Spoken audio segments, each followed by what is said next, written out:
Hello, everybody, and welcome back to the Lawcast. This time, we're going back to cover a rare ECW pay-per-view that didn't completely suck. It's Living Dangerously 1999. Kyush, are we living dangerously by covering an ECW show on this podcast? Like, we've only done this like 3 times. The fact that ECW has such a strong and vocal and powerful fan base, even 25 years after it died, means that we are living dangerously. Because let me make something clear, ladies and gentlemen. What we consider ourselves as our mission statement, to be positive about wrestling, to correct negative ideas and tropes about the wrestling world. When it comes to ECW, it ain't all roses along that road, baby. Man, Are we haters? Are we the problem? Every time we watch one of these ECW shows, I feel like we just end up burying it. And here's the thing. I want to take a very measured response with this show, because there's a lot of awesome shit on this show that even when I was a young wrestling fan was the coolest shit that had ever happened. So we have to take kind of a measured approach about that. So instead of burying stuff, we're just going to go like thing to thing and kind of see like, we hold this up as amazing. Maybe it's not quite as good as we thought it was. I just think 3-hour pay-per-views were not ECW's format. Like ECW Hardcore TV was a great wrestling show where they showed promos and music videos and highlights of matches. That was a great wrestling TV show. The problem is when it came time to do pay-per-view, they had to have these guys try to put on long matches, and they just didn't have the roster to do that, especially the guys who were in their main events. I just don't understand what possessed Paul to think that he had to do pay-per-views the same way as WCW and WWE. Why couldn't you have come up with a new way to do things that fits your product better? Why do I have to watch Tommy Dreamer and Shane Douglas wrestle a 20-minute tag match every single time? That's a good question. Could you have pulled off something that was more along the lines of Hardcore TV? It reminds me of the WWF Attitude Era, where the Raws were incredibly hot, and then it felt like generally we would get to the pay-per-views, and the pay-per-views were usually lackluster, because the pay-per-views were totally different than what we were getting on Raw. Raw was fast-paced and had tons of angles and great talking segments. And on the pay-per-views, they would sometimes try to implement some of that, but they could just never quite pull it off. Instead, when it came time for the guys in the WWF to wrestle, and a lot of them are guys who are on this show, in fact, they just didn't have the horses to put on good, long matches. And I'll say this, we were kicking stuff around before the podcast started, and I think we may have hit on like a genius idea for this. Like, what if you took Hardcore TV and you just asked the fans to pay like $5-10. Do a weekly pay-per-view like TNA used to in the beginning. Because TNA's problem is that they were putting on such a garbage product that no one would in their right mind want to pay to see it. But at this time, the demand for this product is so fucking high, but then the product they're getting is garbage. And if you taped it, it would be way cheaper. Yeah. You could tape 4 of them in one night and then air them over the course of a month. And like, I think they were turning profits on these pay-per-views. They were selling enough of them. Where they were losing money was on their syndicate. They were just spending so much money on syndicated TV. And like what you might almost want to do is be like, all right, and for the pay-per-views, you get one full-length Rob Van Dam. Like one full-length match. One featured match. Well, we can put together one good match for each of these shows. Because I bet on every pay-per-view they ever put on, there's one decent match that could have shown the full thing. Usually featuring Rob Van Dam. Or there's that the Japanese tag match on Barely Legal. Yeah.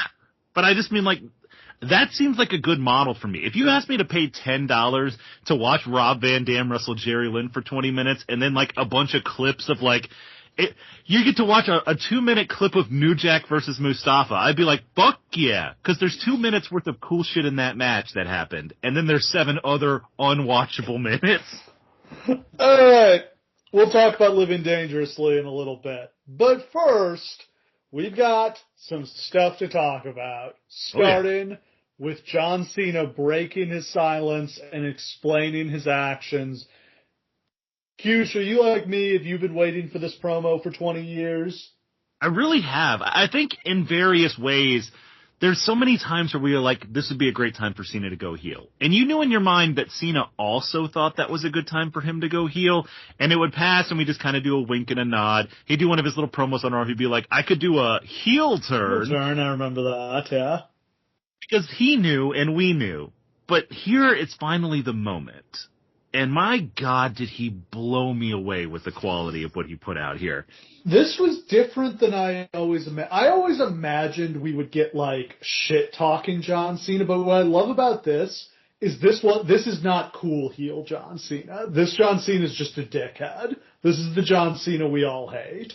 And I love it. If I can just glaze John Cena for a minute. John Felix Anthony Cena, you fucking mad genius. He had 10 minutes to undo 20 years of what we've gone through with him. From hating him to loving him to respecting him to revering him. He has so much respect built up, so much love built up, that it's so hard to undo that. And the way that he chose to do it, he knew that we were expecting that different John Cena, that cool shit talking John Cena. So he gave us the opposite of that. He gave us disappointed dad John Cena. He gave us lecturing John Cena, upset, bitter. And the brilliance of it is that so much of what he said is unquestionably true. Yeah. It made me uncomfortable the whole time to be like, Buck, he's so right. And God, did he really feel this way the whole time? Of course he did. Of course he felt this way the whole time. What a fucking dickhead I personally am towards John Cena. Just going through the whole thing, that at first he sucked and it was understandable everybody hated him, but he worked really hard and he got good and they kind of liked him, but he wasn't good enough. So he just kept working, he kept winning, but he won too much. And then he became the best in the world, but people still didn't like it. And then for 10 years now, he's been trying to give this thing away, and people still don't like it. Now he doesn't win enough, or he isn't around enough. And then, like, for Cody to come out and do what Cody needed to do. Like, that's the only way that this really could have worked from Cody's angle, is just to be like, shut up, you whiny bitch, because of course that's what the fans would have wanted him to say. But it's so great, because by the time we got to Cena at the end of that segment walking out, there's no way to still root him on and feel the way that you did before, because, like, either A, you feel bad about what we as a community have done to this man, and you don't want to feel bad, so you're going to hate him for revealing that in yourself. Or B, you think he's a whiny bitch, and you just want to see him get his ass kicked. It's just genius. Incredible reactions from the crowd in Belgium. Oh, yeah. I was very skeptical about doing this in Belgium, and I was totally wrong. The crowd was unbelievable. This is maybe the first time I've ever watched a wrestling crowd and thought in my head, like, guys, I wish you guys would shut the fuck up, because, like, not in, like, they're being dicks kind of a way, but, like, he's making such good points, and you're making them for him, and you're representing me, and it's making me feel bad about myself. So, we got, like, a month to WrestleMania. What else are they going to do, is the question. Like, what are the steps you take for the next 4 weeks of this? We didn't cover anything about the Rock involvement, which is actually it's interesting that we went through this whole thing, this great heat segment, and we didn't cover that at all. Like, that's still a completely fresh topic to this. We didn't address any of, like, how Cody had, like, worshipped him growing up, or, like, there's so many more places to go. And, like, I don't even know that these two have to get physical with each other at any point before the actual match. Wouldn't. I think I would just have them. Maybe. I mean, in Cody's heart, you know, he wants to get his ass beat again and bleed. But I think that would be the magic of this, is that, like, Cody is all fired up and he wants to go, and just Cena just won't get it to him. Not till WrestleMania. Like, wouldn't that be the ultimate betrayal of Cena? Is like, this Cena doesn't want to fight you before WrestleMania. He's not about giving the fans at Raw the big moment. Fuck them. Like, I'll see you at the show, kid. Have him do the Batista and just, like, have a bunch of bodyguards protecting him. I thought he might do the Batista here and just, like, come out and not say anything. They could have gotten away with one of those here. I think he's being so careful trying not to be cool in any way. Because, like, Hollywood Batista was awesome, but by the end of it, we loved him so much because of how cool it was that it kind of undid its momentum. Yeah, the restraint to not change the gear, not change the music, not go cool heel, I'm very impressed by it. Not only that, but being so savvy as to call it out in the promo and be like, I know you guys wanted that. That's why I didn't do it. Because you wanted it, you fucks. Yeah, because he's just him and it's never been enough. God, that's so... To say, like, I don't have to change the way I dress. You guys dress like me is so true. Like, fuck me. All right. Story number 2, the New Japan Cup. How many wrestlers have been vying for a shot at the title? I looked at the bracket and I couldn't tell because there were buys. God, I think it's 30? 14? 30? I can't remember off the top of my head. Like, it might be 20. But yeah, anyway, there were buys in each one, but yeah. We're down to David Finlay and Shota, right? Yes. So, this is actually a really interesting final, because David Finlay was supposed to win this thing last year, but he got hurt during the tournament. So, it basically made him, like, his whole year was put on hold because of that, because they're already planning to do Zack Sabre at G1, so they couldn't, like, relaunch his push there. So, like, he's been waiting a whole year for this push that he's finally getting. Meanwhile, Shota, who has failed about as badly as any main event push wrestler has failed in the last 30 years, has completely recreated his gimmick. No more colors. He completely shaved his head.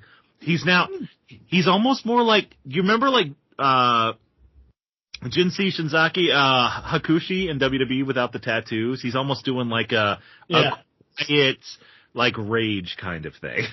That's interesting. And it's actually so much more him. Like, it feels right. Like, for that character. Like, he's almost doing his own John Cena. Like, I was asked to be this guy. I'm not that guy. So, I'm this guy.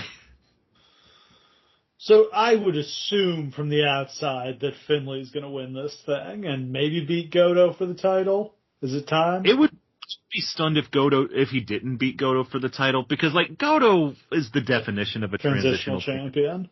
Like, they didn't have any long-term plans for Zack, so they put it on Goto because he got really hot. It was a wonderful moment that we've all gotten to enjoy. But, like, and traditionally in Japan, this is like the time of year that, like, AJ Styles would win the belt. Like, this is a time to try out new heels and see what you've got. And if there's something hot, maybe you come back around to Wrestle Kingdom with it. Or maybe not. Who knows? Again, we're in another year. I don't know what Wrestle Kingdom looks like. I don't have the slightest fucking clue whatsoever. No, we're pretty far out. They have so few stars right now. I will say that there are a lot more people with heavy momentum than there were before. Gabe Kidd he's turning himself into like a Stone Cold Steve Austin. The crowd is beginning to love him to that extent. Like, there's something really important happening with that man. All right, this match is Thursday? The 20th, so yeah, I think Thursday, yeah. So we'll have the results next week. I know I'll be up at 4 a.m. watching that shit like an idiot. And story number 3, Hall of Fame announcements. We've got Lex Luger officially being inducted, and heavily rumored and confirmed by Fred Ottman that the Natural Disasters are also being inducted this year. Starting with Luger, this is one we've been advocating for, and I'm glad they're finally doing this. This is long overdue. It's crazy it took this long. Especially this year, now that he's finally healthy enough to, like, stand up out of a wheelchair and, like, it's a positive story. Like, I hate the idea that they couldn't induct him. The idea that they couldn't induct him because he was in a wheelchair is a sick Vince thing. Yeah. Like, that doesn't make any fucking sense. Just Vince being a weirdo about these kinds of things. But yeah, like, he's doing better, like, health-wise. He's able to, like, stand up, walk a little bit. But yeah, really happy. This is so long overdue and well-deserved. Like, he's a guy they could have inducted back in, like, 2010. But, like, again, having his story was a very dark, negative one. Basically every year after 1998 until now. You know what I mean? So like this is the perfect time to do it because it's the perfect time for him to have like an inspirational story to tell. But also like for you, the quintessential 90s WCW fan, how much does it tickle you to see the Shockmaster and Lex Luger go in this year? So much joy. You know Cody loves this shit. They better have Cody induct Uncle Fred. I need that. I want him to get up there and tell the Uncle Fred story. Yes. I want him to get up there and say, my favorite memory of Uncle Fred is when I was watching. Shocked the world. Is when his helmet fell off and I said, that's Uncle Fred. Yeah. Natural. I mean, I would probably prefer John Tenta to get his own introduction, but obviously he passed away a long time ago, so that's the posthumous introduction. Posthumous inductions are never, my favorites. I'm glad it's nice here that at least, Uncle Fred is still alive and can accept it on behalf of both of them and give a speech. And I gotta tell you, like, the idea of a Triple H, Lex Luger, like, natural disasters. Cool and the Disasters. I think that's probably it. I think that's a pretty great niche Hall of Fame, isn't it? That's pretty good. Who do you think inducts Luger? Probably DDP's my guess. It's gotta be DDP, right? You would think. I feel like DDP's done a ton of these, but he's played a big role in so many of these guys' lives. Do you think that... I mean, it should be Sting, right? It's a bummer that, like, I wish it was Sting. It won't. I mean, Sting's under contract with AEW. But that, this is the kind of thing these companies should be able to work together on, though. Like, this is exactly the kind of thing where I think if Triple H would actually call Tony and ask him, I'm sure Tony would not stand in the way, at least of letting Sting go. Like, I don't know if Sting needs to be the one who inducts him, but I'm sure Sting would want to be there for his friend. And even if normally you would feel that kind of way, like, it's not like he's actively on TV, like, it's retired. Product. So just fucking let him go. Like, I honestly think, based on what Tony's done in the past, that he'll be like, yeah, just, like, let him do it. It's fine. I don't care. I'm trying to think, have they done this with, I mean, they've had, like Buddy Murphy at the Hall of Fame with Rhea. Yeah, like, they've had guys who were under contract there before. That's definitely happened. I don't think they've done they haven't done, like, what happened? TNA let Flair get inducted a second time, and in exchange, TNA got Christian. Yeah, Johnny Ace said you can have anything you want aside from like something crazy, and they only wanted for. They could have gotten, like, an actual star to show up on their show, and all they wanted was retired Christian to get inducted into their Hall of Fame. They wanted to induct Christian into the TNA Hall of Fame. What an honor. I hope he kept the fake Rolex.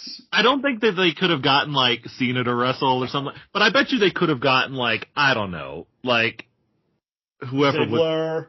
Yeah, they could have gotten, like, Ziggler in a title match or something like that. For sure they could have. Yeah. All right, let's turn the clock back to April 1999, March 1999 for Living Dangerously. Really, all the news in the Observer leading up to this show was about ECW's financial problems. Stop me if you've heard this before. Guys weren't getting paid. Like, as we go through this show, maybe we should play a little game called Who in This Match Do You Think Got Paid? Yeah. That might be a fun little game, because, like, God, it was so bad at this point. No one? Like, I think, like, Tajiri probably got paid because he's on loan from a Japanese promotion. Yeah, he would just go home if his checks were bouncing, I think. Yeah. Van Dam's probably getting paid because he was very clear that he'd just leave. Yeah. So guys' checks were bouncing. Heyman claimed he had an investor coming in who would buy 10% of the company and give them an influx of cash. This is clearly just made up.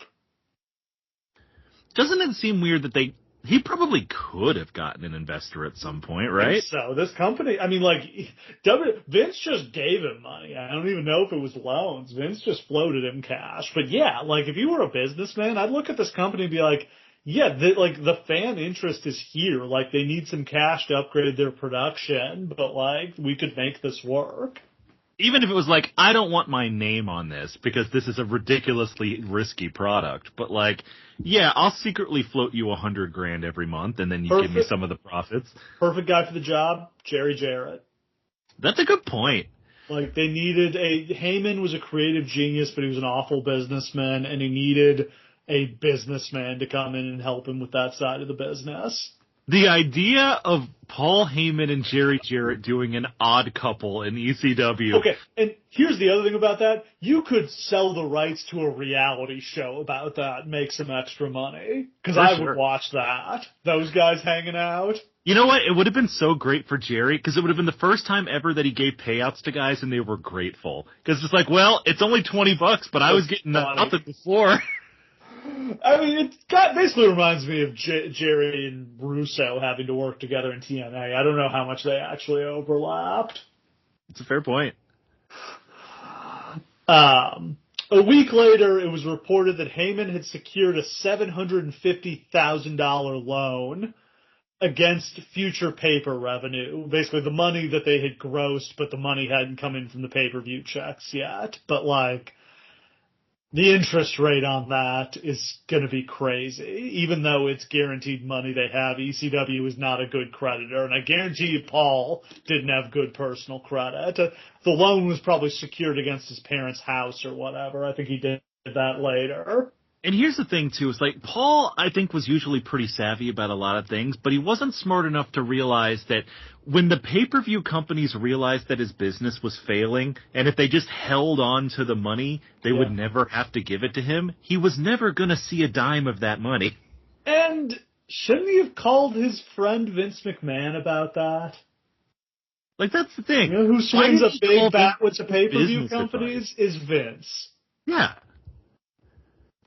Like, don't you get the impression that if he had called Vince and asked him for some advice, Vince would have been more than happy to give it to him?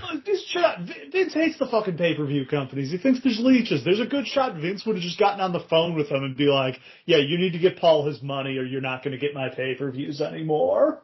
Exactly. Like, it's bizarre, and I can't say it was like, truly, you know, what's the word I'm looking for, charitable that Vince, but I think Vince really just kind of had a soft spot for Heyman. I also think that Vince, they never admitted it, and of course they're all like, no, we never stole it. It's not that they stole from ECW, but I think Vince saw it as like an idea farm. Yeah.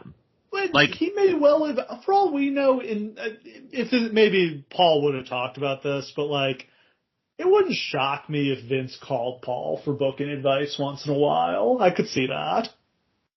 Sure. Or, like, you just watch the shows and you're just like, hey, that's an interesting thing they're doing with that guy. Maybe we can try it. Russo clearly did that. I mean, Russo, I think, was the guy. Russo and Shane both watched ECW, and I think that's where the, you know, ECW vibes start to creep into the WWF starting in 96, 97. But yeah, I mean, they had a working agreement with ECW. They would send talent there. I think also part of that deal was Heyman would generally steer his talent towards the WWF. He would tell them not to go to WCW. And here's the thing. At the end of the day, is the talent part of this really what WWE got out of it? I don't think so, because like a lot of the talent didn't wind up really working out that well or whatever. But that doesn't really matter. Like I said, I don't think enough is made of the idea that like companies like WWE need there to be other companies around to have ideas, because Vince can't come up with all the fucking ideas all the time. And, like, that's what Ring of Honor represented, too.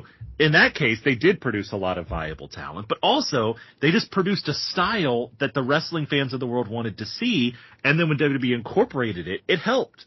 Like, you need other ideas coming from somewhere. And I think Vince saw the value in that.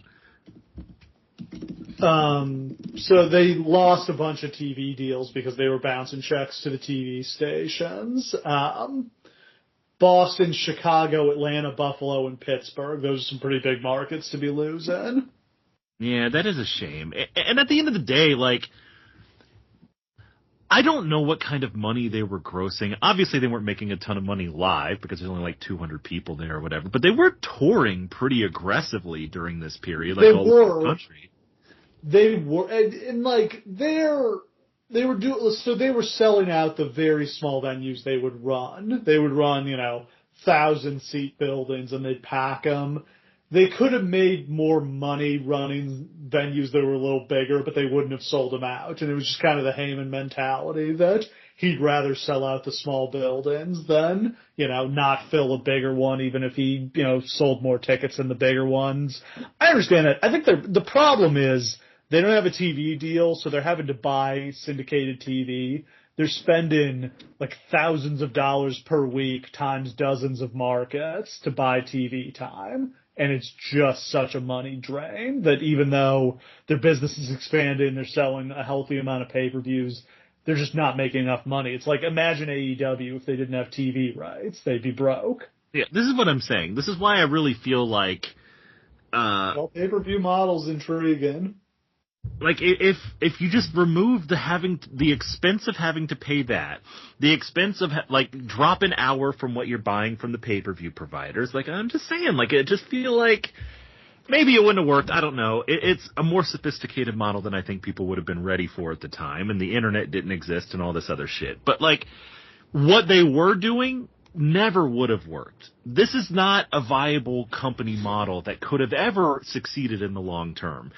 And, Paul Heyman always kind of pretends like if they had just gotten this, and this, it would have worked out. It was never going to work out.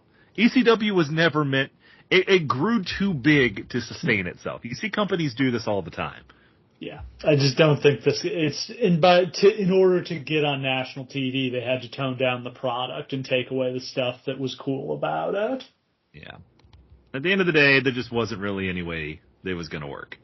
So on this night, we will have Taz defending the ECW World Heavyweight title against Sabu. Taz seeking to win back the FTW, fuck the world title from Sabu and unify them. I do love that Sabu's carrying it around with a piece of tape on it that he's written Sabu on in Sharpie. Also the tape holding his broken jaw shut. Holy shit, yeah. He looks like a mummy here. Also, we'll have Rob Van Dam versus Jerry Lynn in, their first major match. They'd had, one match before this, I think, but this is the first big one. Yep. They will wrestle many, many more times after this. I mean, once you've seen the real shit here, you're gonna get more. As we're going to say, this might be one of, the 10 or so most influential matches in wrestling history to this point. And what else have we got? Shane Douglas and Tommy Dreamer versus the Impact players. Yep, that's something we got. And the breakup of the Natural Born Killers. Yeah, New Jack versus Mustafa. Mustafa's back. I can't wait for us to talk about how they bring Mustafa back. And some other stuff. But before we get into the show, are you ready for an ECW lightning round? Holy Christ, no. Let's do it.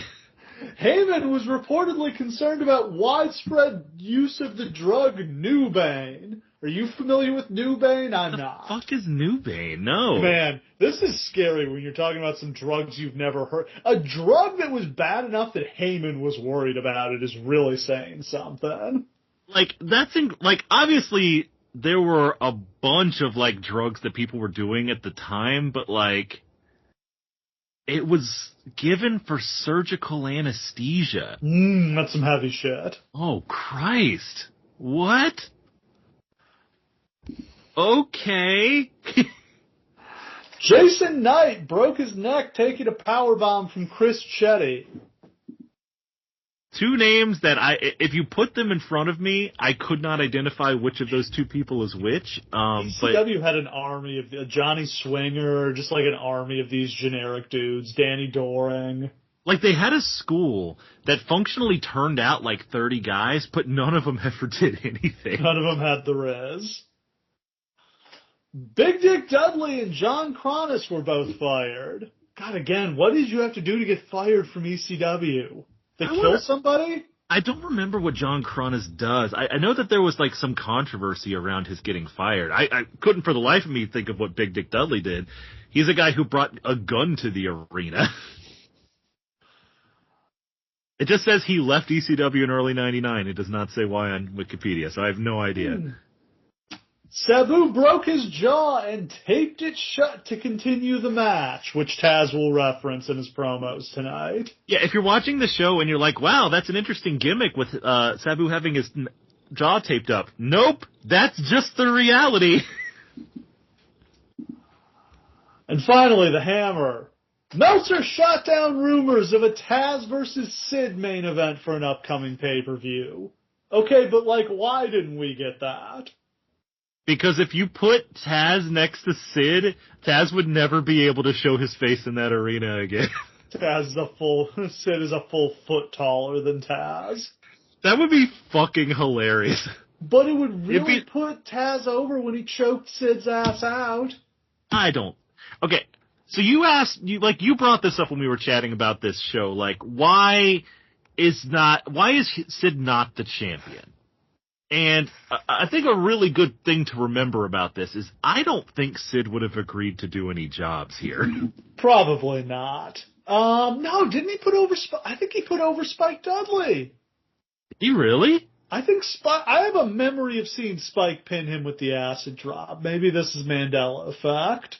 If that's true, then never mind, because that kicks ass. I think he put over Spike Dudley on his way out the door.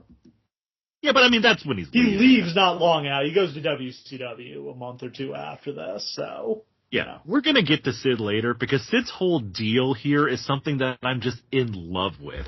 But it was never built to last, but my God, is it a cool idea. All right. So, to get into the show, it's Sunday, March 21st, 1999.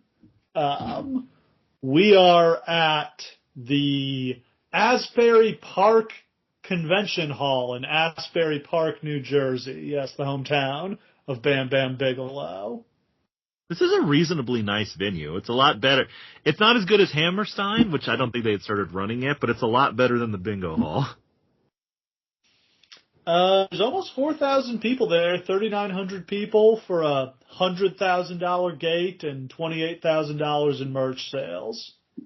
Important to realize that both in buys and attendance, I think this is bigger than any show TNA ever ran. In America, maybe. Yeah, in America. I think TNA had an England show that drew 7,000 or 8,000 people. Yeah, and 80,000 buys on pay-per-view. I believe that beats the Angle Joe Cage match. That was 65, so yes, it does. Yeah. All right. There was a dark match, and I forgot to write down what it was. It's Nova and Chris Chetty versus Danny Doring and Amish Roadkill. Chetty's still getting bookings after he broke Jason Knight's neck. Very problematic. It's also very funny that, Nova's on the undercard here, but he also has a match later. Sort of.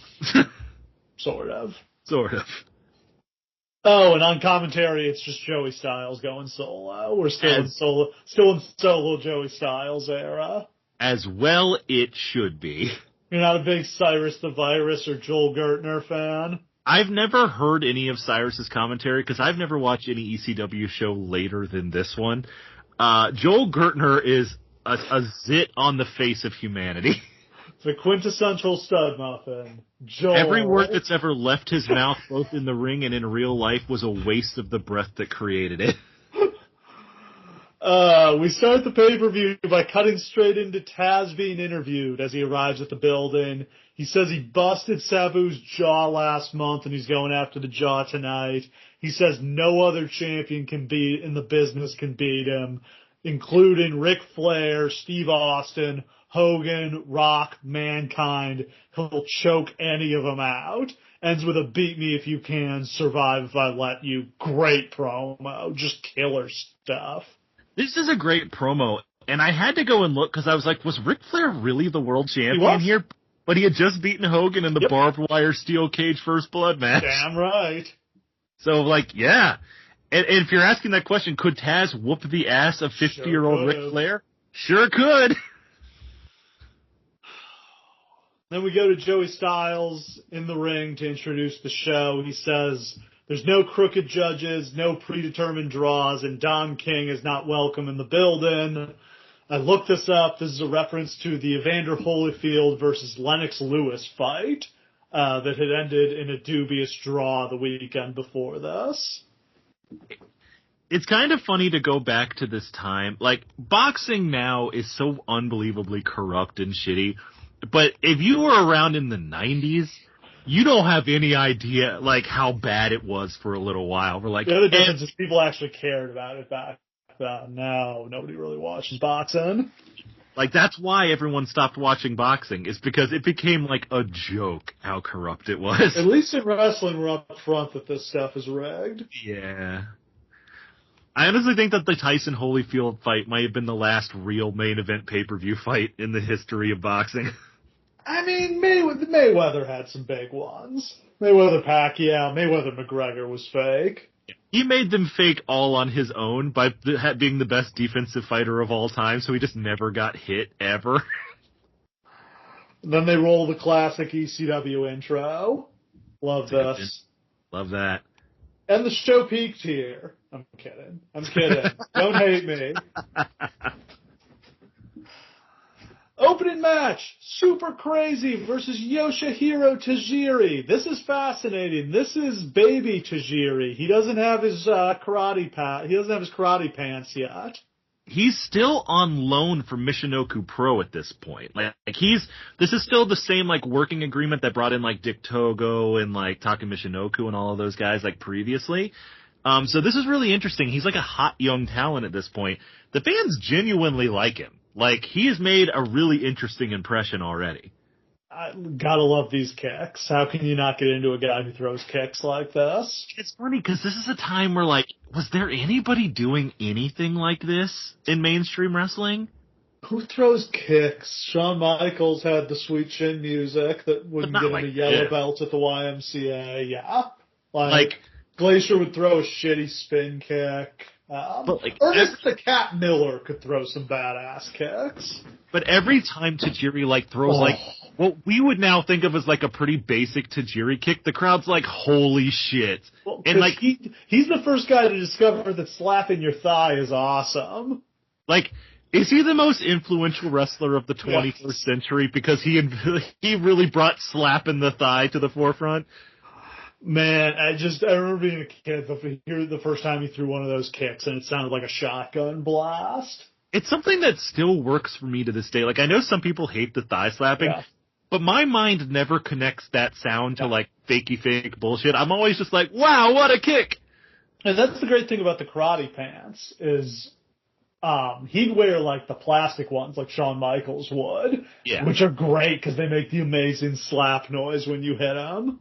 And also, I've tried to make the slap noise just like fucking around. I can't get it to sound like that. Like, I don't know exactly how they pull that off.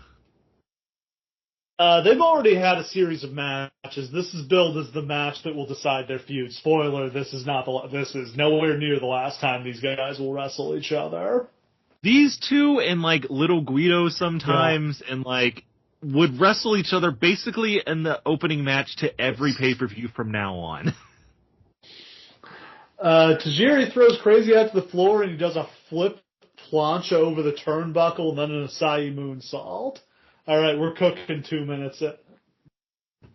Like, a good criticism of ECW is that, like, every match is just a spot fest. But your opening match can be a spot fest. This is just like some X Division shit right here, right? And it really works. The fans are way in. Yeah, I mean, this match, there's several of these on the show. These matches where guys just, like, alternate doing moves to each other. There's no transitions. Like, it's just one guy hits a guy with a move, and then the guy gets up, and then he hits the other guy with a move. That's not inherently bad. Like, obviously, like, we've enjoyed wrestling like that in the past. That's all TNA ever did. That's a lot of AEW matches are like that, and these days a lot of WWE matches are like that. But here, it works. And some other ones, it's not gonna.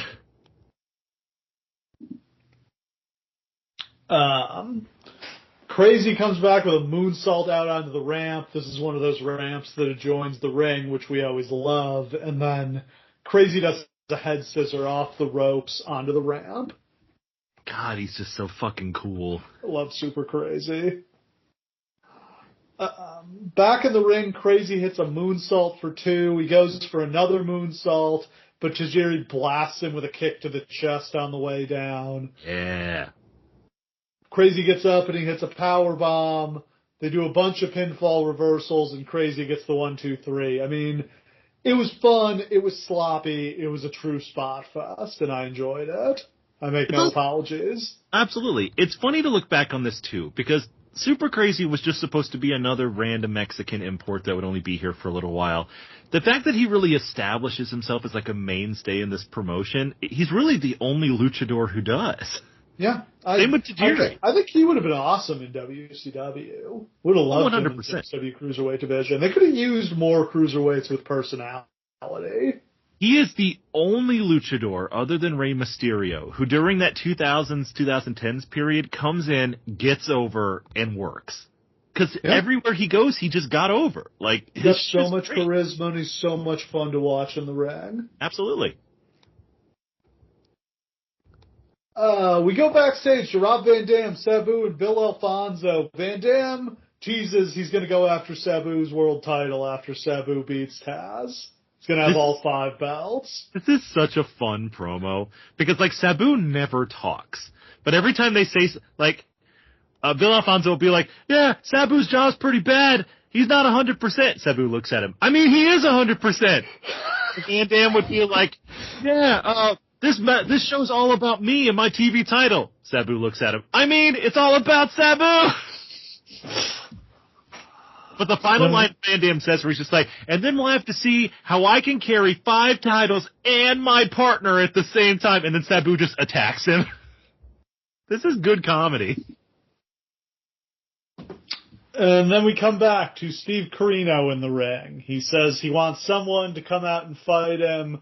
The crowd chants for Sid, but we get Balls Mahoney instead. So let's explain what Sid's whole deal is and why the crowd thought it was him. So Sid has not wrestled an actual match yet.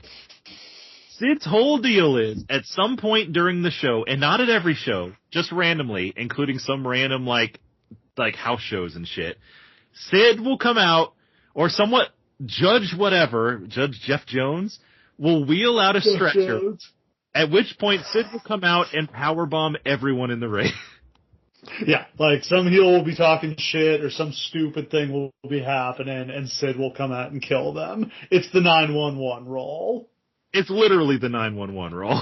So Sid is waking. This should have started with Sid killing off 911. Yeah, he's just like, I'm a way better version of you. Yeah. When WWE brought ECW back, they did this with the Sandman. Yep. And the cool thing about this is the idea that, like, you don't even know if Sid's actually under contract with this company or not. Nope. Because he's Sid.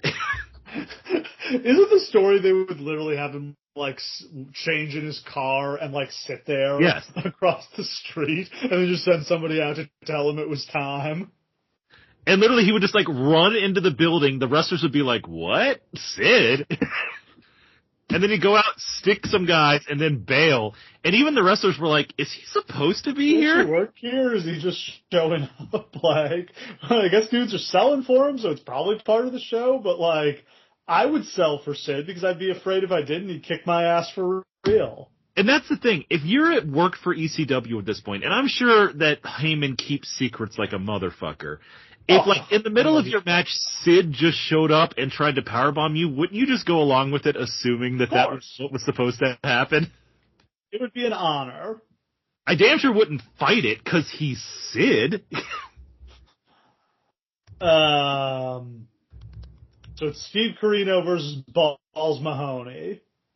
Fuck. Yeah. Corino does a spin cell on a clothesline that missed by about 6 inches. Carino's whole deal is sort of like an extrapolation on the anti-hardcore thing that Mick Foley had been doing, where, like, he's a real, like, indie-style wrestler, like your Christopher Daniels or, like, guys like that at the time, who's actually good in the ring, and resents having to be here in the fucking bingo hall in order to get on TV. Balls hits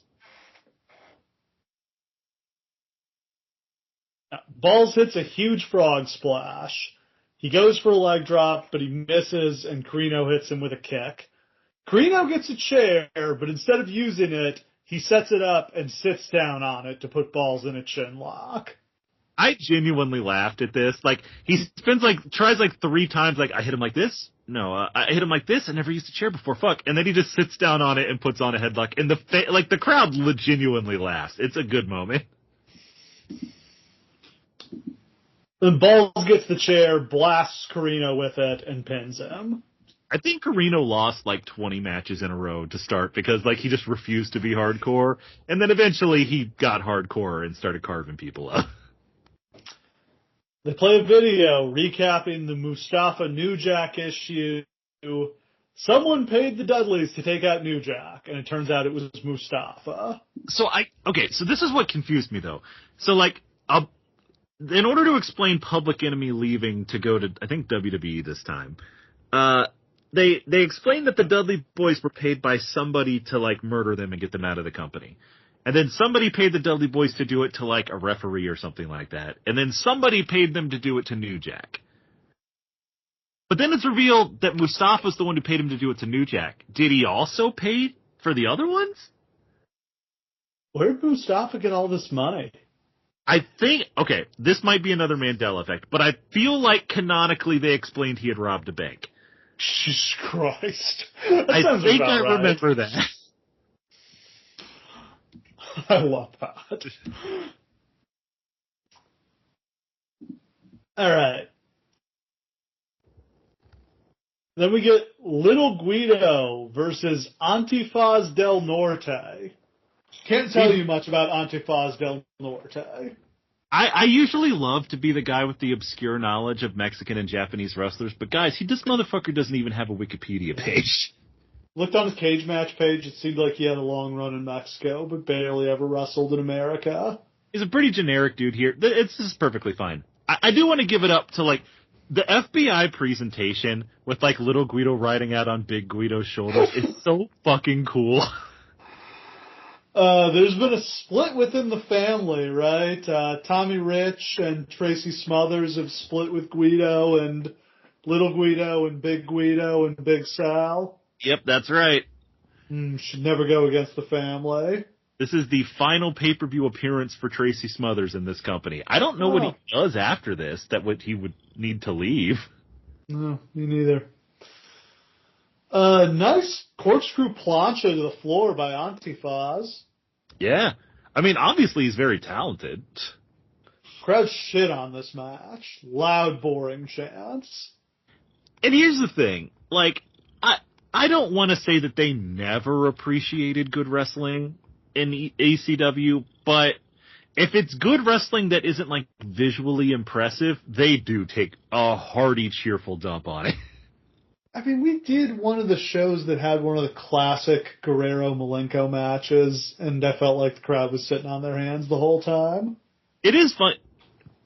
I was re-listening to our show on WrestleMania 10 where we were talking about the ladder match and how the fans just didn't seem to know how to respond to it.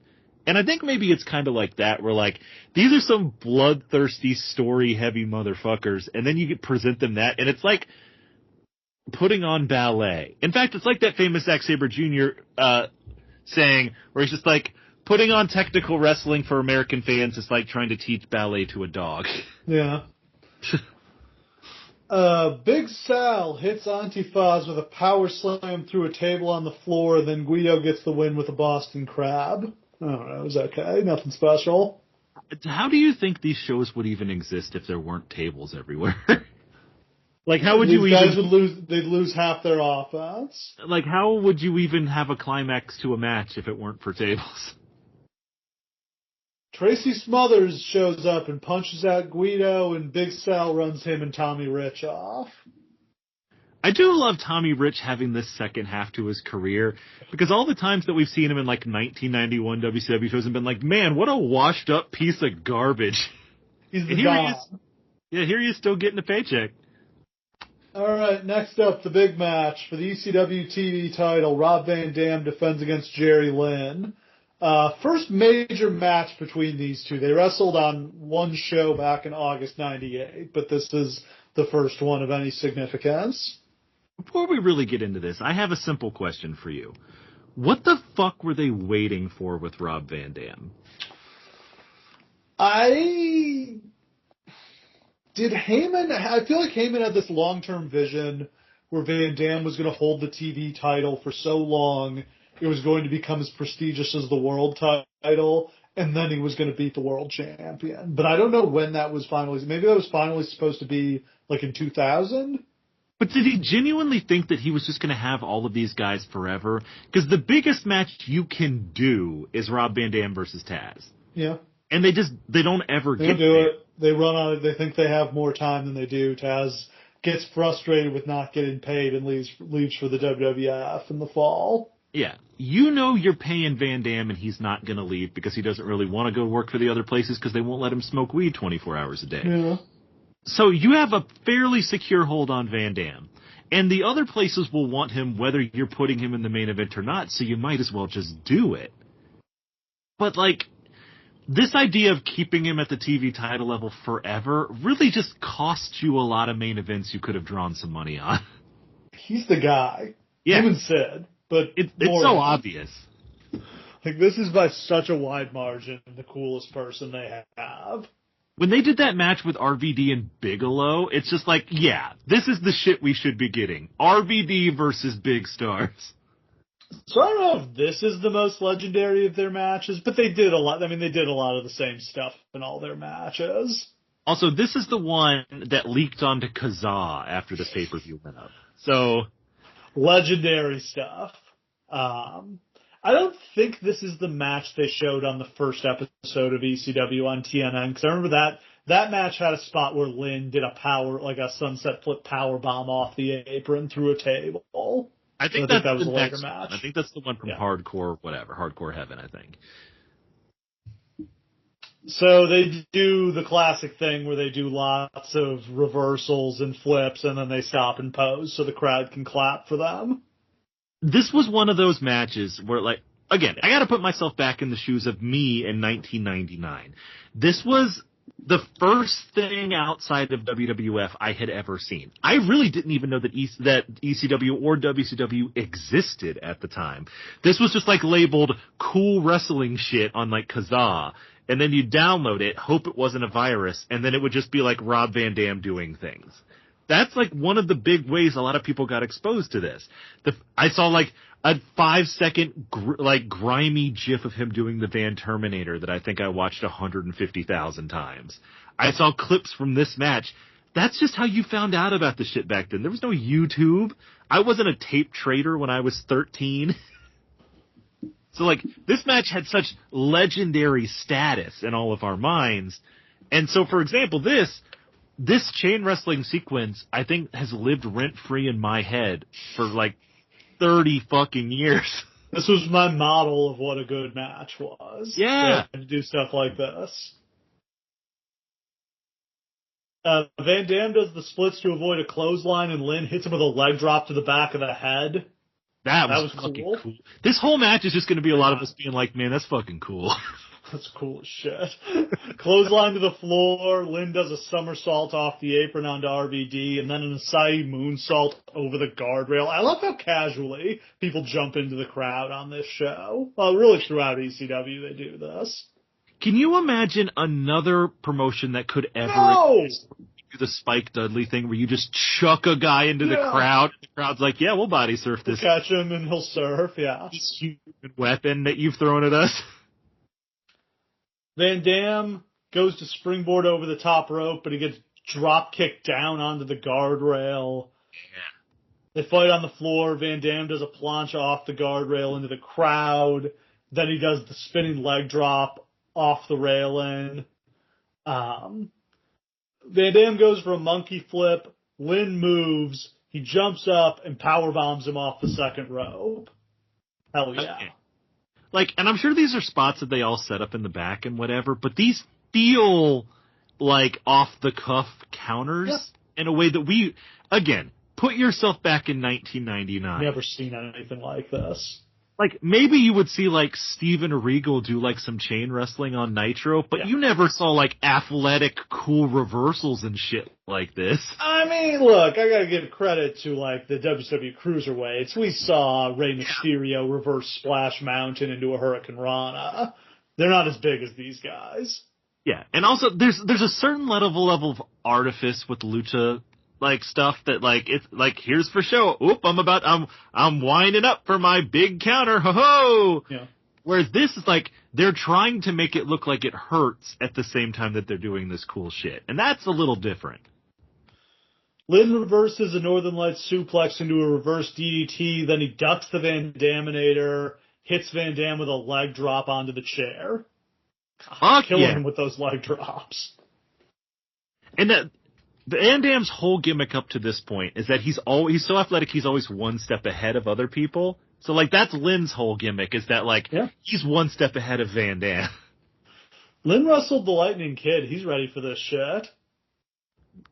Nobody remembers those matches, but fuck. Jerry Lynn has more to do with advancing good wrestling in America than anybody thinks. Deserves a lot of credit. He does. They fight on the top rope. Van Dam kicks a chair into Lynn's face, and Lynn falls through a table on the floor. That was kind of brutal, the way he got it kicked into his face. Van Dam goes for the split-legged moonsault, but Lynn pulls up the chair to protect himself. A sunset flip by Lynn, but Van Dam hits him in the head with the chair. Yep. Lynn with the tornado DDT out onto a table on the floor, but it doesn't break. Literally, it's so smooth, this DDT, that, like, the top of Rob Van Dam's head, like, literally, like, brushes the table as they go through. It's like they were too athletic to actually go through the table. Then we hear someone cue them that there's 3 minutes left. Yep. And they seem to have run out of ideas for spots, and we kind of limp towards the time limit. Which is unfortunate, because the premise of this match is we're going to go another 5 after the time limit draw. This is where they lose me a little bit. Lynn hits the tornado DDT and the bell rings to signal we've hit the time limit. Apparently the referee is about to award the match and the title to Lynn, but Lynn says he wants to keep going. How the fuck does that work? Like, why on earth would you award the title to a guy? Like, and then he, like, draw. He didn't beat him. And then he, like, defends this in a backstage segment later in the show, like, hey, it's the referee's decision. No, it's not, you idiot. What bullshit is that in the hardcore promotion? Like, they get in their own way with this finish, because it's so simple to be like, yo, this match ruled. You guys loved it. It was a draw. Obviously, we got to come back next month and do it again. How hard is that? It's not hard. Just basic wrestling booking, but I guess they didn't want to do a draw. Instead, they go another 5 minutes, RVD beats him clean, and then they try to... Then we have a backstage segment later where the ref is like, I think I might just give it to him anyway. What do you mean he lost? Lynn hits the cradle pile driver, but he only gets 2, and then Van Dam recovers, he hits the Van Daminator and the 5-star frog splash, and he retains. Should have just been a draw. I mean, crazy to advocate for a draw on pay-per-view, but I think this, in the mid-card, I think you can get away with that. Also, if it's an awesome fucking match, and the whole idea is you're just trying to get over that Jerry Lynn's on Van Dam's level, a draw is actually perfect. Then they do the promo for Taz versus Sabu. Man, these guys have been feuding for years. These guys fucking hate each other. I do like the idea of, like, a forever enemy, right? Like, to have your top guy have one man who he hates forever, who he will never, ever stop hating, that you could just put, like, John Cena versus CM Punk, for example, or John Cena versus Edge, or John Cena versus The Rock, or John Cena versus a lot of guys, where you could just put them in the same ring together and you would just get it, right? I love that.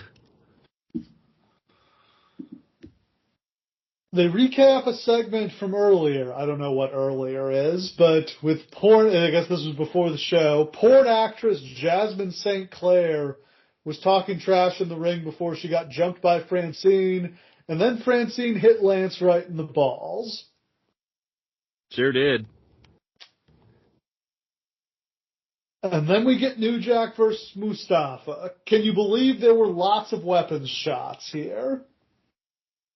The biggest disappointment of this match is that, like, the song that they've gotten to replace Natural Born Killers is okay. Yeah. But it's basically like a 20-second song on a loop. So you hear the same verse like 150 times because they play it all the way through. New Jack's song is so important because they play it the whole time the matches are going on. I cannot wait to play as New Jack in the WWE game and see if they won't have Natural Born Killers, but will they have a song that plays all through his matches? They better. What if they did get Natural Born Killers? That would be amazing. It would probably be this song, whatever this is. And actually, the thing about this song is I don't know. Were they still using Natural Born Killers even though they're on pay-per-view now? They could get away with that? They were. In fact, actually, Steve, maybe this is a good time to come out with this. Today's Stump Steve is actually about the licensed music that has been replaced on this show. Okay. Fun. I've listed here all of the licensed music that these guys were actually using at the time. And so we're going to match by match. We can do it now or later, whatever. And you're going to tell me... I don't want to kill the flow. Yeah, but I'm going to tell you a song. You're going to tell me which of the guys in the match it is. But yes, he was still using Natural Born Killers at the time.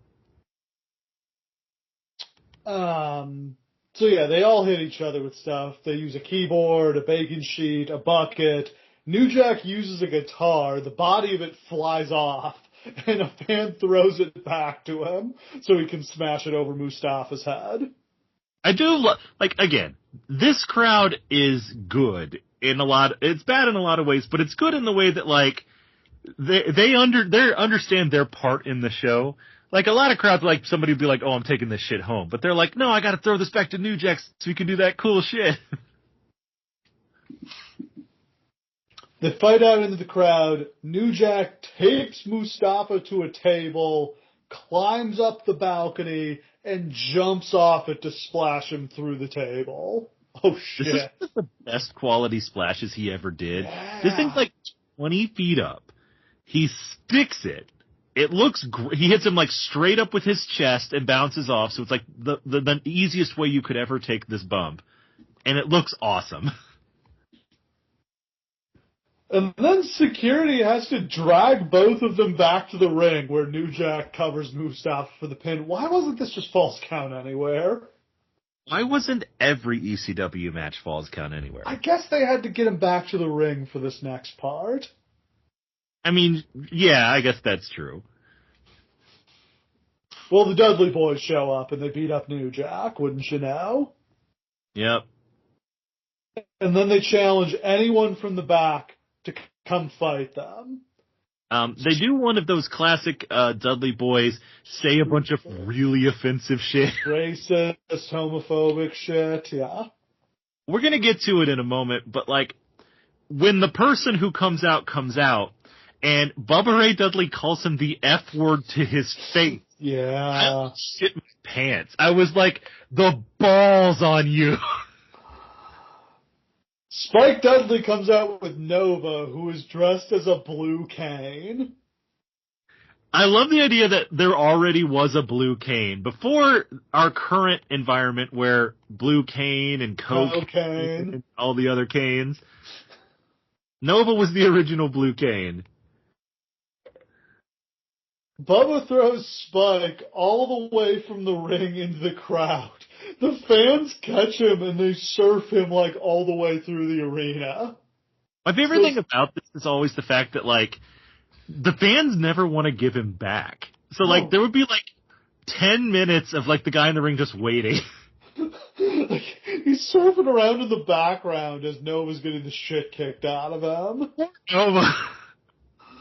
They hit the 3D on Nova. Then they hit the ring announcer with the 3D, which they're saying breaks people's necks.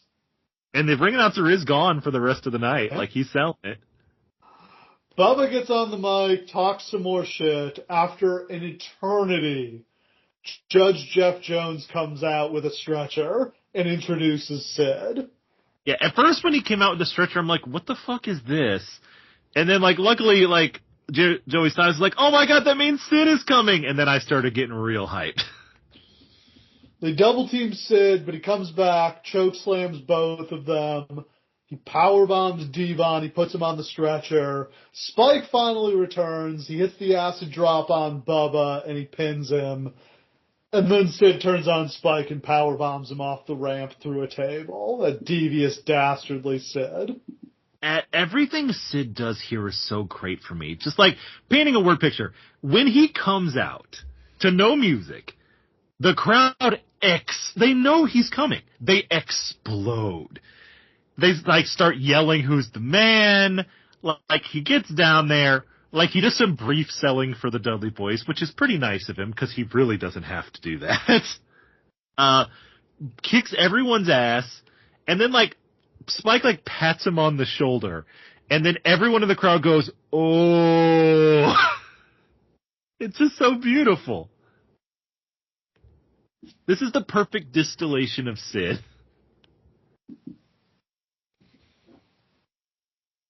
And then we get Tommy Dreamer and Shane Douglas versus the Impact Players. I don't really understand this storyline. Okay. So Shane Douglas, for reasons I don't know and I don't care to find out, was going to retire. I think he was leaving for WCW soon. Yes. So the Impact Players crash his retirement ceremony and hit everyone and hit Francine in the eye with the cane. And then everyone's all pissed off, so we have this match. But like Shane Douglas is like, I'm passing on the franchise legacy to Tommy Dreamer. The franchise legacy isn't worth dick. And Tommy Dreamer's already pretty over, so like, who cares? Like, what are your thoughts on the Impact Players? I'm a big fan of Lance Storm. I think Just Incredible is pretty lame. I don't really think Lance Storm needed a partner. I really liked Lance Storm as a single. And yeah, he's boring, but that's the whole point. When Lance Storm comes out and you see him, doesn't he look like he belongs somewhere else? He's a real wrestler. Like, in real shape. Between his gear and his, like, look and his, like, how in shape he is and shit, he looks like he's from another planet. There's nobody in WWE or WCW who looks like this in shape. Like, this man looks like an athlete. Well, he was perfect for WCW. It's a shame he didn't get there until 2000 when they sucked. I will always, always, always argue that, like, people sleep so hard on WCW Lance Storm, which I think is one of my favorite runs of anybody in any company.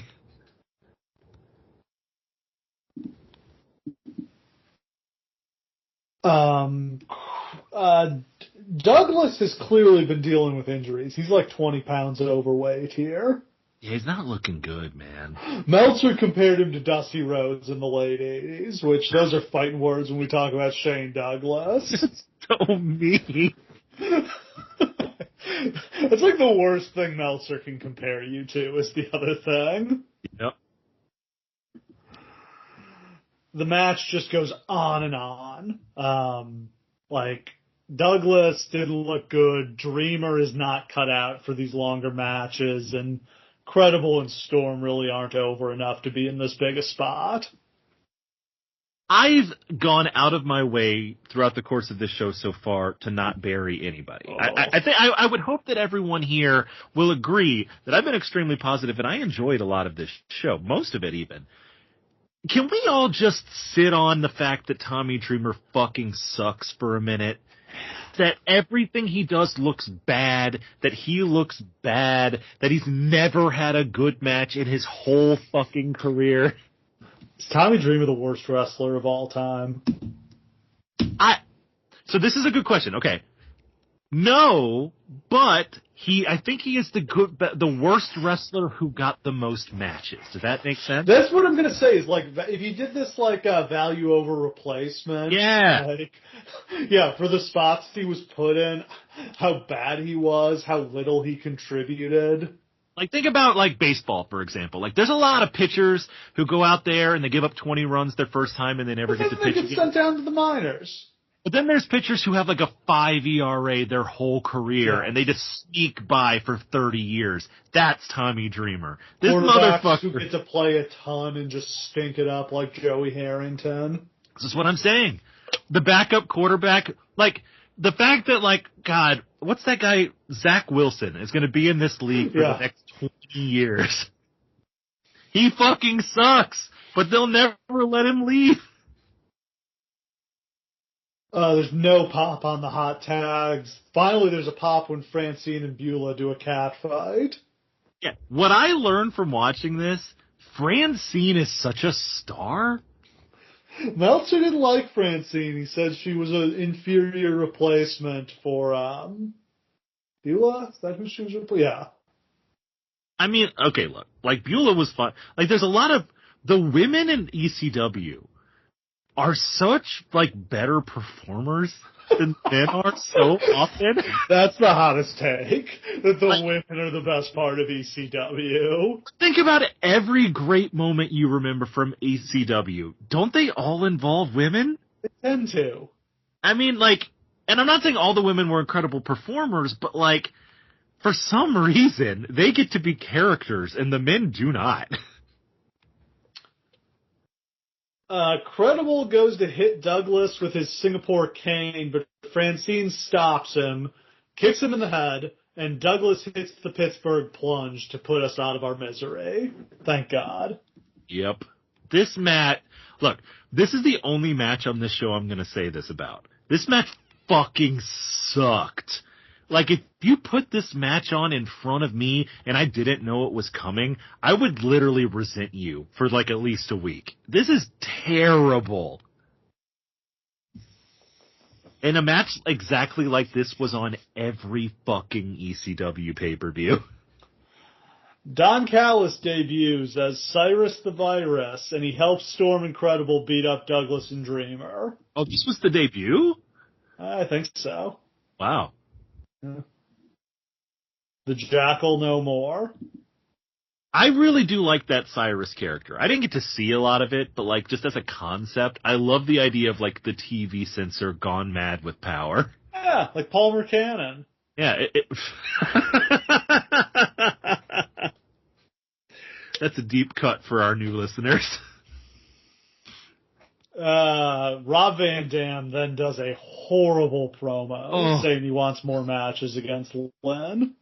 All he has to say, I mean, okay, if this had been a time limit draw, all he had to say was, Lynn, man, you pushed me to my limit. Great match, yeah.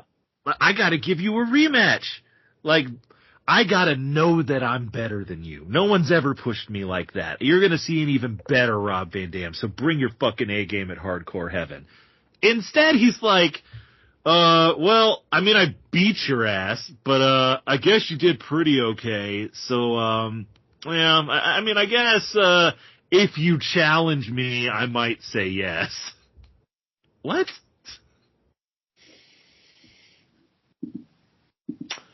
And then it's time for the main event. I was pretty hyped for this.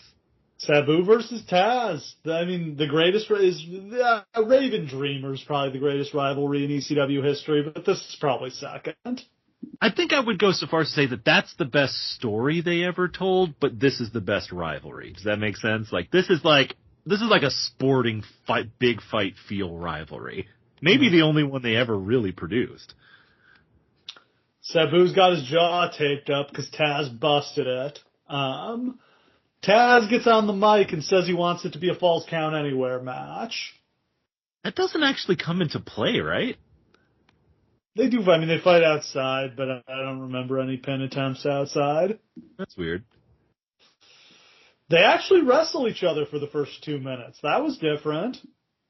This is what I really like about these, like, Taz-Sabu matches, is that, like, Taz brings something out of Sabu that you never get out of Sabu, and that's the acknowledgement that he is a capable wrestler who can do normal matches. Sabu does a springboard from the ring out into the crowd, but Taz hits him with a chair on the way down. Oof. They fight through the crowd, then to the ramp, where Taz throws Sabu back into the crowd. Again, really casual, just throwing people into the crowd. They apparently were not worried about lawsuits. And it must be said that, like, whenever they go into the crowd, there's, like, a huge gap. So either their security guys are, like, good at being like, all right, they're about to come into the crowd, guys, get the fuck out of the way. Or the crowd's just used to getting the fuck out of the way at this point. Taz hits Sabu with a belly-to-belly suplex over the top rope through a table on the floor that takes out the cameraman. That was insane. And as we haven't mentioned this, there's no pads on the floor. They're just falling on, I don't know if it's concrete or if it's wood, but no padding out there. This actually made me wonder, did all the table spots start from people not wanting to take bumps onto the concrete? So, like, and that does explain having the table to break your fall helps. Yeah, it actually probably would be nice. Alfonso wants to throw in the towel, but Sabu won't let him. Taz throws Sabu off the ramp into the crowd again. Sabu recovers, he gets in the ring, he hits Taz with a Hurricane Rana off the top, but then when he tries to do a second one, he gets power bombed. Sabu recovers to hit a splash from the top rope through a table on the floor. Sheesh. Wow. Back in the ring, Sabu hits the Arabian Facebuster. Taz comes back with a pump hand. He gets him in the pump handle position and just throws him backwards. Like, that was crazy. Taz is like 5'7" or something like that. It's a miracle the way he can throw dudes around. He knows judo. He knows how to use leverage. Like, genuinely, like, so fucking impressive what he could do with people.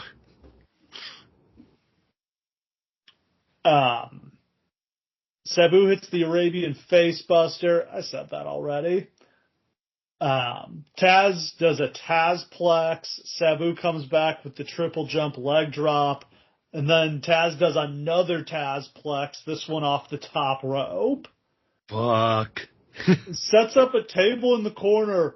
Hits Sabu with a dragon suplex through the table. Which is to say, Sabu goes head first through this table. Yikes. Some Kenny Omega shit. Right. Alfonso goes to throw in the towel, but Sabu catches it and throws it back. That was a cool moment. I loved that. Taz puts him in the Taz mission. Sabu passes out, and Taz is the winner. Taz unifies the titles. This is a genuinely good match. I enjoyed it, the shit out of it. I like this. This was the good side of ECW. Like, Taz is just he's so amazing at dishing out punishment, and Sabu is so great at taking it that it's just so compelling to watch them together. Taz gets on the mic afterwards and asks Sabu to shake his hand. Lots of boos for the handshake. That's not the kind of thing people want to see. Boo, respect, boo. The fact that these are all going to be Ring of Honor fans in 2 years, where like, the honor code will be booed if people don't respect it. Gotta respect the code. Respect the code, baby. And that's the end of the match. Or the end of the show. How long after this does Taz leave? He's around until September when he drops the belt to Mike Awesome. Because it feels here like him beating Sabu here is like the end of him having shit to do. You know what I mean? Like, it probably is, but like Heyman was building the franchise around him. He was going to hold the belt forever. Well, I'm sure that's true. It just feels like I don't know who his like opponents are supposed to be after this, because kind of full if they were ever going to do that. Yeah. And of course, start looking up and down the roster. Who can you have him fight? I mean, I would love to see Taz fight everyone on this roster, but in terms of people compelling for him, I mean, it's Van Dam and... Who else is credible? Dreamer get his ass beat? Oh, Dreamer would be a fucking joke. They never do that match because wouldn't it, like, humiliate Dreamer to just be fucking stretched like he would be? Yes. I mean, Storm would be fun, but it wouldn't be credible. He's not a big enough star. Taz versus New Jack would be so much fun. Yeah. What a clash of styles. I think that's such a fun move, is you have so many guys with so many weird styles here. Just have Taz start defending the belts against weirdos. All right. Wrap on the show. I don't know. Definitely not the worst ECW pay-per-view I've ever seen. In fact, probably one of the better ones. This is a perfect show for looking at ECW kind of in a vacuum. Like, there's early ECW, which we mythologize and isn't very good, but that's okay because they're building. And then there's here. And this is the point at which ECW is supposed to be like a fully fleshed out and functional promotion. And in some ways it is. In some ways it's not. That Van Dam Jerry Lynn match is unbelievably influential and fun. It's not the greatest match of all time. It might be the greatest match in company history, but what is that saying? A lot of this, every single match on this show, there's like a 2-minute thing you could pull out of it that would be fun as fuck to watch. And then there's like 10 more minutes of ugh. Yeah. These shows were meant to be music videos. Yeah, it's great when you clip it down to highlights, but when they had to do full pay-per-views, they got exposed. Yeah, man. We didn't get any Twitter questions this week. Cowards. I mean, what do you even ask about ECW living dangerously? 1999. I mean, in theory, like, we probably have people listening to the show who were not alive. In fact, I would bet we definitely have people listening to the show who were not alive when the show happened. But I guess that's true about a lot of the shows we cover. All right, so let's take a road down Stump Steve way, all right? Okay. So as I said, I knew Steve wasn't going to be able to answer actual trivia questions about ECW because it's really not his wheelhouse. No. So instead, I'm going to pick a song from each match, and I want you to tell me which guy you think had that as their entrance theme at the time. Noting, none of these themes are present on this show, so these are just going to have to be vibe questions. Yeah. Match number 1, Super Crazy versus Yoshihiro Tajiri. Which one of those two men came out to smack my bitch up by Prodigy? Oh, God. Crazy? It was Yoshihiro Tajiri. Ugh. Jesus Christ. That's Mahoney versus Steve Corino. Which one came out to Come With Me by P. Diddy, the ripoff of Kashmir from the Godzilla soundtrack?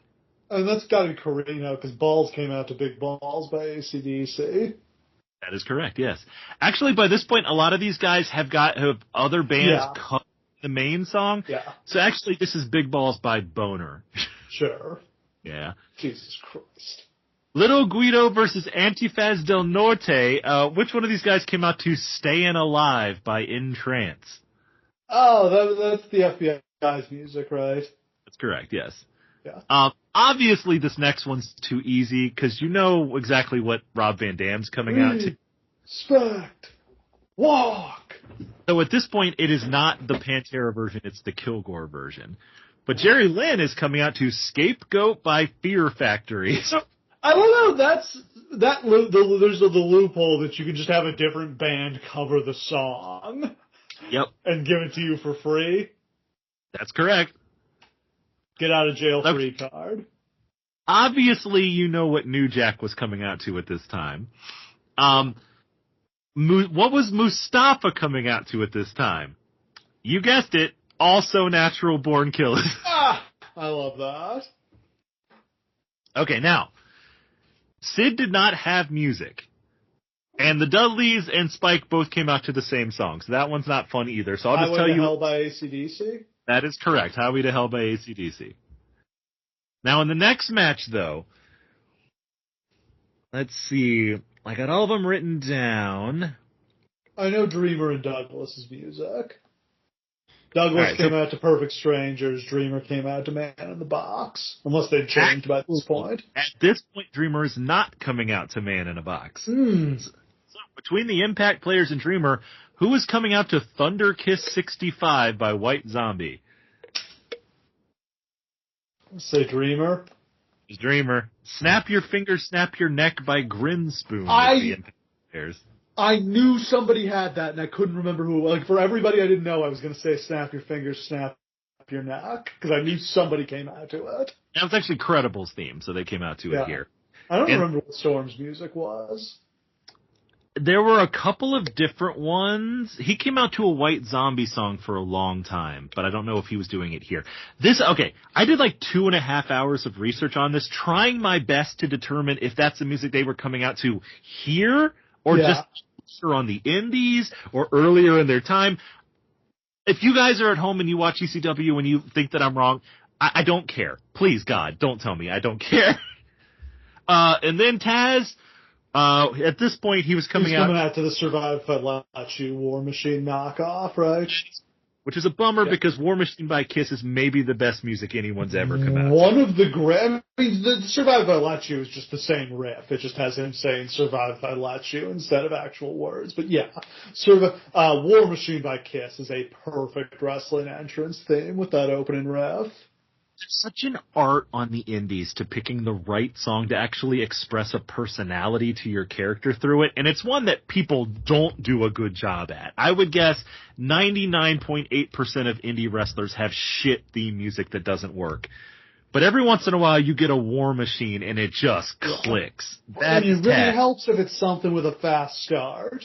That's what I'm saying. Like, the number of road trips where I've just gone through gigantic long playlists and just been like, nope, not a good wrestling theme, not a good wrestling theme, good wrestling theme.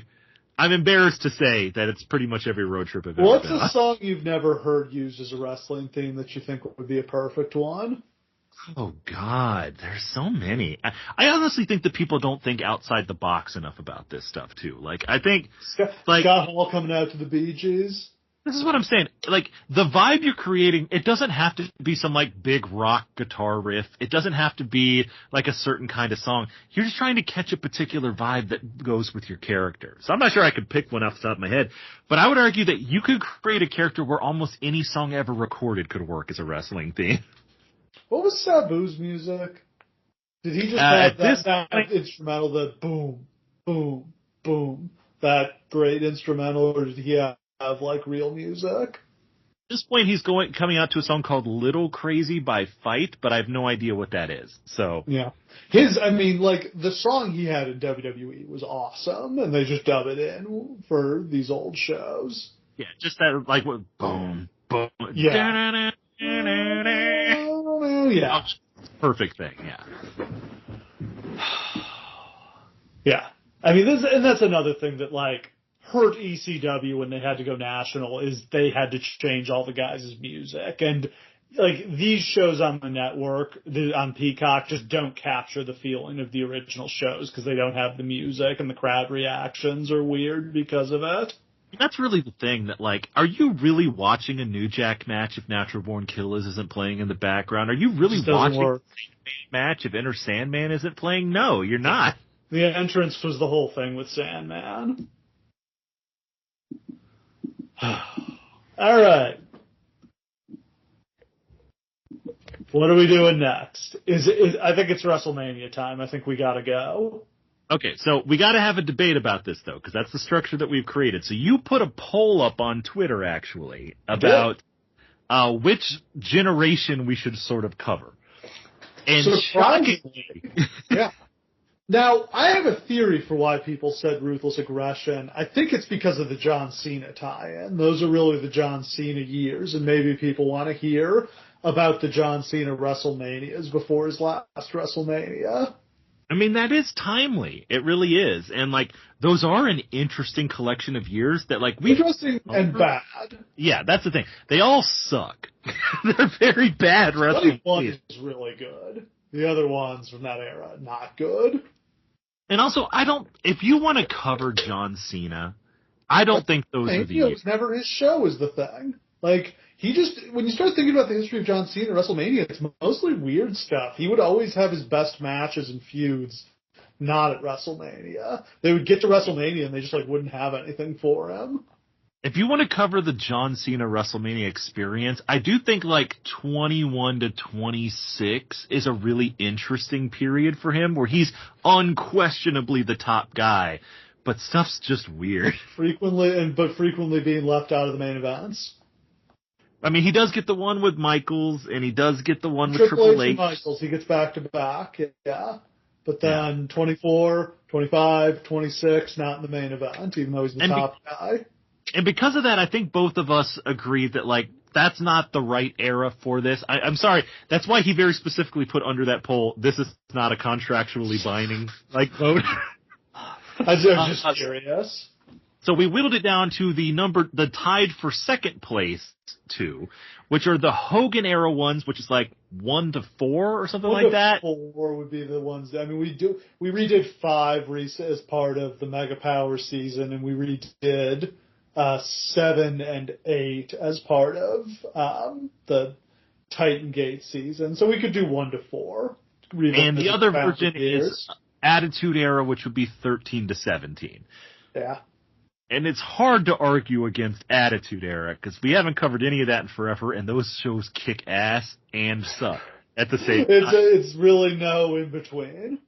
Yeah, and that was what we had talked about when we were first talking about what we should do for WrestleMania this year. We kind of settled on the Attitude Era because we're in the middle of another wrestling boom. It seems like it would be interesting to look back at wrestling's last boom period and how that bubble burst. And I think along the way we'll be saying, what phase of the boom are we in right now? Are we to WrestleMania 17? Are we going to look back on Reigns versus Cody as the peak? I don't think we are, because I think they're still rolling. This is interesting because I have recently launched a new one of my fucking theories that I'll go on and on about for years until people beg me to stop, about every boom period's 5 years. Every single one. 5 years captures the whole thing. And that's about right. We're in year 5. We're in year 3, I think. I mean, I would say 22 was really the beginning of it, and then 23, 24, 25. However, if you want to include, if we're saying that, WrestleMania 13 to 17 is the 5-year run, then what we're really saying is that 13's the build year. And for them, that was 21. So that means we're in year 4 and the wheels are about to come off. Coming out of the pandemic, Yeah. So, if that is the case, enjoy it while it lasts, boys and girls. This might be the last good year. I mean, they avoided making the big, repeating the Steve Austin mistake. They didn't have Cody turn heel. I think Cody was right to say no to that. I agree. Okay, but for the purpose of us doing this, because we have to have an alternative thing, we're definitely going to do the Attitude Era. But let me pitch you the Dark Age. The darkest time in WrestleMania history. And no, I'm not talking about the new generation. And no, I'm not talking about those shitty old Hogan shows. I'm talking about WrestleMania 31 through 34. Oh, the Dark Age. The Lesnar versus Roman Age. You know what WrestleMania we've never properly done is the COVID WrestleMania. Saying. So, we have a show that I clipped together from our contemporaneous reactions leading up to and after that show, which is a fascinating audio documentary as, the world is falling apart. It's the saddest. If you want to hear us openly depressed, there's a period Steve is trapped in his home for months on end, but I'm actively working in a restaurant, so, I'm coming home, we're doing the podcast, and I'm I want to die, Steve. I'm I haven't seen a person in 3 months. What's going on out there? I'm just sadness, darkness, and I wasn't that big a hermit. I was going for walks and going to the grocery store and getting takeout and stuff. I wasn't I know some people who literally didn't leave their homes for months. Yeah. Whereas I literally I was running a restaurant in a college town where they shut down the campus. So, literally, I was doing, 4 customers a day. It was a dark time. Okay, but, the compelling argument for that is to do, sort of the riptide before the boom period. Now that we know that we've had one of, the 3 big booms in wrestling history, that's now, and we're almost about to come out of it. What would it be like to cover what it felt like to be there in the darkness before? You know what? Man, WrestleMania 31 is a good show. Those WrestleManias after that are pretty dire. Yeah, 33 wasn't bad. I kind of like that one in Orlando, but they're so long. They start being 5 hours long. We did like 34, 35, 36, 37. That's the darkest time ever. Yeah. So, I know we're not going to do it, but I just want to plant that seed because another time it might be worth revisiting what it was like to exist in the time before Hope existed. Yeah. No, we got to do the Attitude Era. This would be such pure joy, especially God, we did WrestleMania 14 the first year of this podcast. Yeah. Here's the thing. We've been doing this podcast for, God, 7 years. 8 years? Like, 7? We've covered so many shows. I don't remember. Those shows exist somewhere on Steve's hard drive. I haven't heard them in 5 years. You don't listen to our old WrestleMania podcasts? I do when you post them all. And Traitor.